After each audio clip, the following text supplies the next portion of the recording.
and Merry Christmas to all of you. सच कहूँ तो मेरी योग्यता नहीं है यहाँ खड़े होकर ऐसा मैसेज देने की, लेकिन धन्यवाद हूँ प्रभु यीशु मसीह को कि उसने मुझे योग्य समझा और ये अवसर दिया कि मैं अभी आज आपके सामने यहाँ पर खड़ा हूँ। और साथ ही साथ धन्यवाद पास्टर साहब को कि ये अपॉर्चुनिटी उन्होंने मुझे दी। It's really a privilege stand in front of you and share from the word of God. तो फिर से एक बार शुरू करने के पहले मैं क्रिसमस की बहुत बहुत शुभकामनाएं आप सबको देता हूँ। और यूजुअली हम बोलते हैं कि क्रिसमस मतलब क्या? क्रिसमस मतलब जॉय। क्रिसमस मतलब क्या? क्रिसमस मतलब लव। क्रिसमस मतलब होप। क्रिसमस मतलब yes, joy, love, hope and Christmas मतलब पीस, राइट? क्रिसमस मतलब joy, love, hope and peace, है ना? आनंद, प्रेम, आशा और शांति। तो आइए आज हम इस महीने को जरा समझते हैं। क्रिसमस के इस महीने को हम आज समझेंगे। तो छोटी सी एक्सरसाइज से हम शुरू करेंगे। मैं आप सभी को रिक्वेस्ट करता हूँ, आप इमेजिन कीजिए आपके जीवन की ऐसे रेगुलर नॉर्मल सी इवनिंग। ओके, आपने डिनर किया है। आप इमेजिन करना आप डिनर किए हो और मे बी आप अकेले हो या आपके घर के फैमिली मेंबर्स के साथ आप कॉलोनी में वॉक कर रहे हो डिनर के बाद। और जब आप वॉक कर रहे हो तो अचानक ऐसे एकदम तेज प्रकाश चारों तरफ छा जाता है। वो इतना ब्राइट प्रकाश होता है, इतनी ब्राइट लाइट होती है कि आप कुछ देख नहीं पाते, आपकी आंखें बंद हो जाती है। और जब ऐसा होगा तो क्या होगा? मतलब आपके मन में क्या भावना आएगी?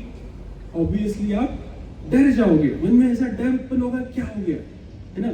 और फिर धीरे इमेजिन कीजिए, फिर धीरे धीरे धीरे आप आँख खोलते हो और आँख खोलने के बाद आप देखते हो कि सामने वो ऐसे 12-13 फुट ऊंचा एकदम वाइट सफेद कपड़े पहना हुआ, 2 पंख लगा हुआ कोई एक व्यक्ति खड़ा है। एंजल, स्वर्गदूत आपके सामने खड़ा है और वो स्वर्गदूत कहता है, मत डरो, मैं तो तुम्हें डराने नहीं आया हूँ, मैं तो तुम्हें खुशी का सुसमाचार या खुशी की बात बताने आया हूँ, है ना?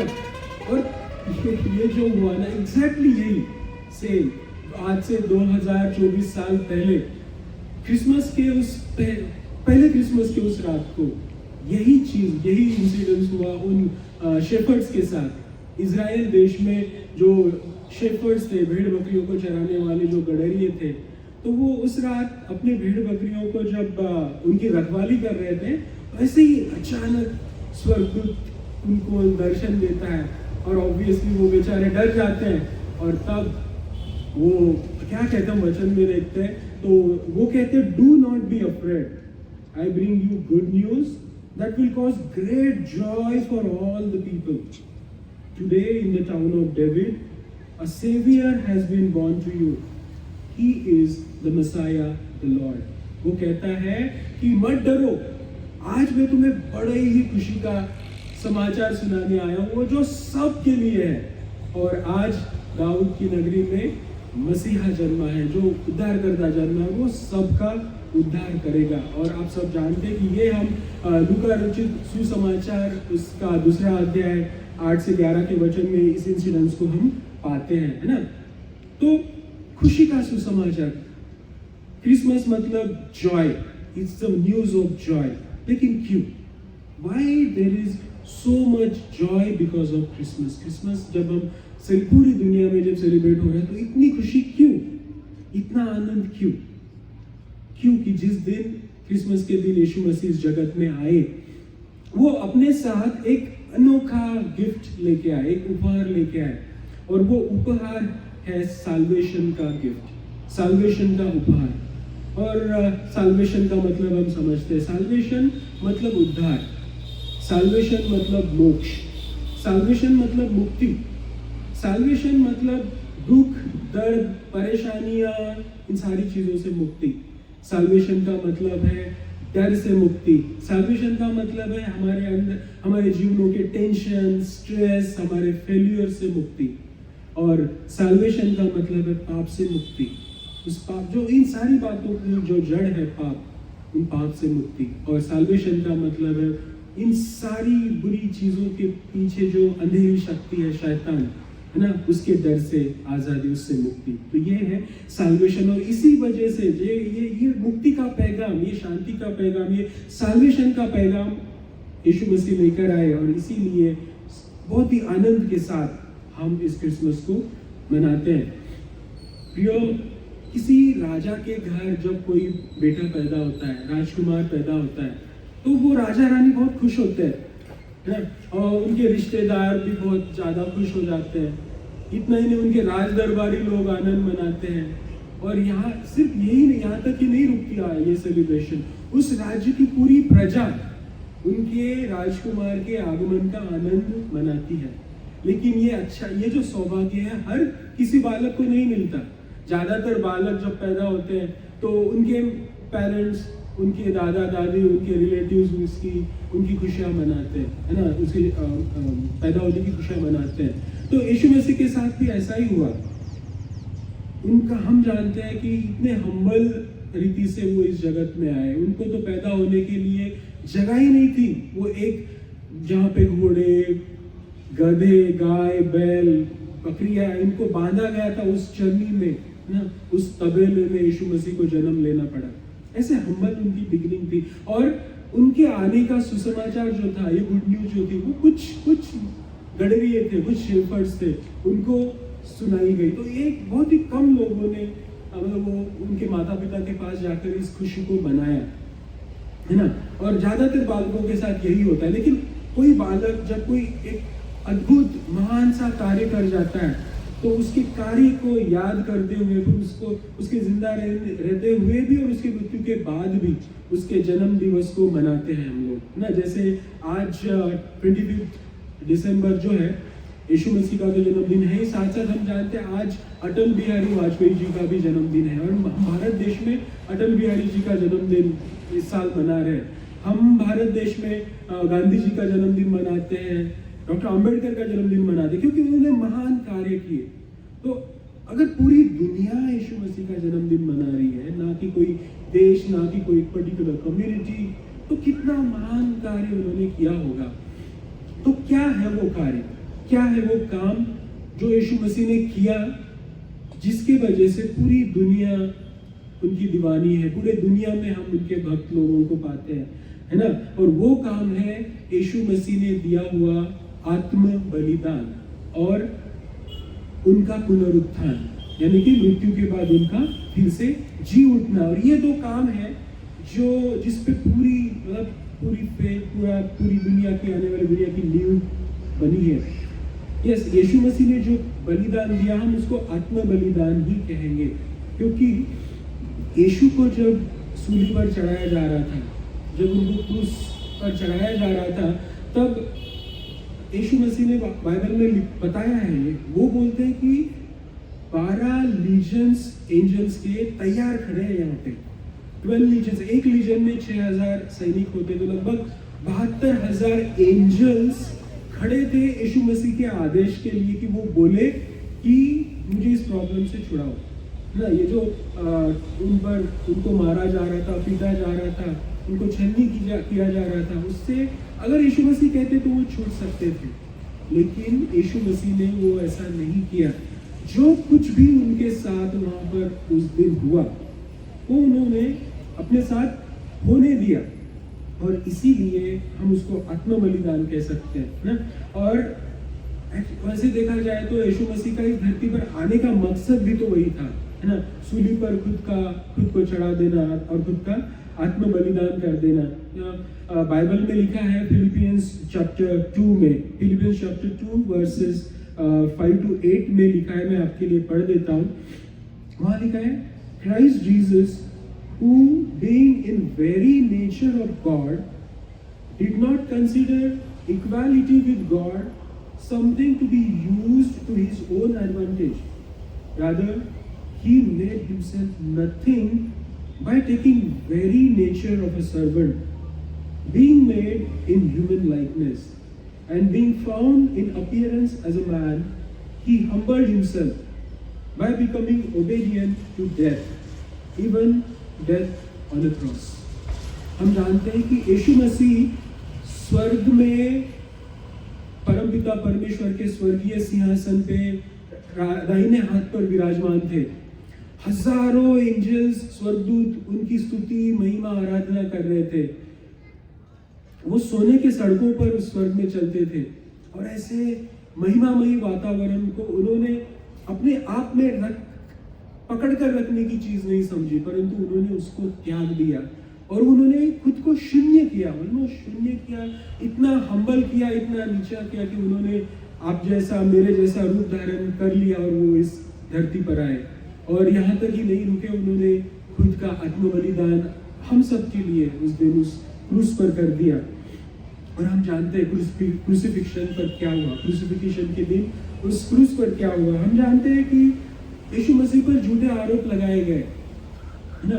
यीशु मसीह को खींचते हुए ले जाए गए, उनको कोड़ों से मारा गया, उनके आंखें बंद कर उनको चाटे मारे गए, उनके मुंह पर थूका गया, है ना। मार मार कर लहूलुहान कर दिया गया, कांटों का ताज उनके सर पर पहना दिया और आखिरी में जब हम जानते सूली पर उनको लटकाया तो हाथों में पैरों में बड़े बड़े कीले ठोक दिए और आखिरी में भाला भूख कर उनको मार दिया गया। ये सब कुछ उन्होंने सह लिया और ये सब जब वो सह रहे थे तब भी हम सब जानते वो क्या कहते हैं, इतने पीड़ा में हम जस्ट इमेजिन भी नहीं कर सकते कि कितना दर्द से वो गुजर रहे होंगे, और जबकि उनका कुछ भी दोष नहीं था। ऐसे वक्त में भी, ऐसे दर्द में भी वो क्या कहते हैं, वो कहते हैं पिता इन्हें माफ कर दे, ये नहीं जानते कि ये क्या कर रहे हैं। इस इंसिडेंट से हम प्रेम को समझते हैं। इससे अलावा प्रेम क्या हो सकता है, इतना निस्वार्थ कि हमने कुछ भी किया नहीं लेकिन खुद का जीवन न्योछावर कर दिया। That is why Christmas is love, Christmas is Joy and Christmas is love. और जरूर जब भी हम क्रूसिफिक्शन के बारे में सुनते हैं तो हम दुखी होते हैं, है ना। लेकिन मैं यहाँ पे आपको दुखी करने नहीं आया हूँ, मैं तो आपको खुशी का सुसमाचार सुनाने आया हूँ। और खुशी का सुसमाचार अभी बाकी है। खुशी का सुसमाचार यह है कि उनके मृत्यु के बाद जब उनको कब्र में रखा गया तो उसके तीसरे दिन वो फिर से जी उठे। मृत्यु को हराकर, मृत्यु पर अधिकार रखने वाले शैतान को कुचलकर वो फिर से जिंदा हो उठे। और हम जानते हैं कि यीशु मसीह जिंदा है, वो आज इस जगत में हमारे बीच में है, वो हम सबको निहार रहे हैं। और यही जो बात है, यीशु मसीह का ये जो पुनरुत्थान है, ये हमें होप से भर देता है। और इसी होप पे यीशु मसीह जिंदा हो गए, इसी होप पे हमारा विश्वास, हमारी क्रिश्चियन फेथ टिकी हुई है। और आगे मैं आपको बताना चाहता हूँ कि लेविटिकस की किताब है बाइबल में, उसके 20वें अध्याय उसका 26वां वचन यूँ कहता है, You are to be holy to me because I the Lord am holy। परमेश्वर कह रहा है कि तुम्हें पवित्र बनना है क्योंकि मैं पवित्र हूँ। परमेश्वर की इच्छा है कि हम सब पवित्र बने, हम सब पवित्रता में जिए। लेकिन रोमन्स 3:23 में क्या लिखा है, For all have sinned and fall short of the glory of God। हम सब ने पाप किया है और हम परमेश्वर के महिमा से वंचित हो गए हैं हमारी पापों के वजह से। और आयसाया भविष्यवक्ता भी कहता है कि हम सब भटक गए थे भेड़ों के नहीं, हमने अपना रास्ता अपना लिया था, शैतान ने हमको भटका दिया था। और अभी भी, आज भी बहुत सारे लोग हम में से भटके हुए हैं शैतान के चंगुल में फंसकर, है ना। तो ये जो बात है, हमें पवित्रता करने, क्योंकि परमेश्वर चाहता है कि हम अनंत जीवन के लिए उसके साथ रहें, परमेश्वर के साथ रहें। लेकिन परमेश्वर, पाप ने क्या किया है, पाप ने परमेश्वर और हम मनुष्यों के बीच में बहुत गहरी खाई को तैयार कर दिया है। और ये पाप की वजह से हम जो पापी मनुष्य हैं परमेश्वर के सानिध्य में भी खड़े नहीं हो सकते। और इस पर क्या सोल्यूशन है, तो सोल्यूशन खुद परमेश्वर ने ही निकाला। जैसे वचन में लिखा है रोमन 6:23 में कि wages of sin is death, but gift of God is eternal life in Christ Jesus our Lord. पाप की मजदूरी तो मृत्यु है। वो मृत्यु क्या है? मृत्यु है अनंत जीवन के लिए उस शैतान के साथ उस नरक की आग में खुद को झोंक देना। ये है असली मृत्यु। तो वो ये पाप की मजदूरी है, लेकिन यीशु मसीह में अनंत जीवन है और ये सॉल्यूशन परमेश्वर ने निकाला। और हम देखते हैं सबसे फेमस वर्स जो ज्यादा हमेशा बोली जाती है, जॉन 3:16, कि परमेश्वर ने जगत से इतना प्रेम किया कि अपना इकलौता पुत्र दे दिया, ताकि जो भी उस पर ईमान लाए उसका नाश ना हो, परंतु वो अनंत जीवन को पाए। मेरे प्रियो, आज से 2024 साल पहले यीशु मनुष्य बनकर इस धरती पर आए। हमारे पापों का दंड उन्होंने उस दिन क्रूस पर खुद पर ले लिया। और जब हम उनके बलिदान पर, उनके बहाए हुए उस खून पर विश्वास करते हैं, उनके बलि उस विश्वास के द्वारा और परमेश्वर के अनुग्रह के द्वारा हम सैंक्टिफाइड होते हैं, हम शुद्ध होते हैं, हम पापों से मुक्ति पा लेते हैं। और तब हम इस योग्य बन जाते हैं कि हम परमेश्वर के सानिध्य में खड़े रह सके। और तब हम इस योग्य बन जाते हैं कि हम स्वर्ग में अनंत जीवन पा सके। My friends, this is Christmas. Christmas is Joy of birth of Jesus. On Christmas we celebrate love of Jesus that he showed us on the cross by crucifying himself. Because of Christmas, Jesus came, died on the cross and conquered the death. And this victory of Jesus over death gives us hope. And when, because of our faith in Jesus and our belief that His blood, His sacrifice on the cross has taken away our sins, that sanctifies us. And we become worthy to stand in the presence of God. And that gives us peace. यीशु मसीह का जन्म हमें आनंद देता है। यीशु मसीह का बलिदान हमें प्रेम को दर्शाता है। यीशु मसीह की मृत्यु पर विजय हमारे अनंत आशा का कारण है। और जब हम यीशु मसीह के बलिदान पर विश्वास करते हैं तो हमारे बीच की और परमेश्वर के बीच की खाई दूर हो जाती है और हमारे बीच में परमेश्वर के बीच में शांति स्थापित होती है। ये है शांति। This is joy, love, hope and peace of Christmas. My friends, this is Christmas. I hope all of you are very blessed and Merry Christmas. May God fill all of you with joy today, with love today, with hope today, and with eternal peace today. Thank you so much. Praise God.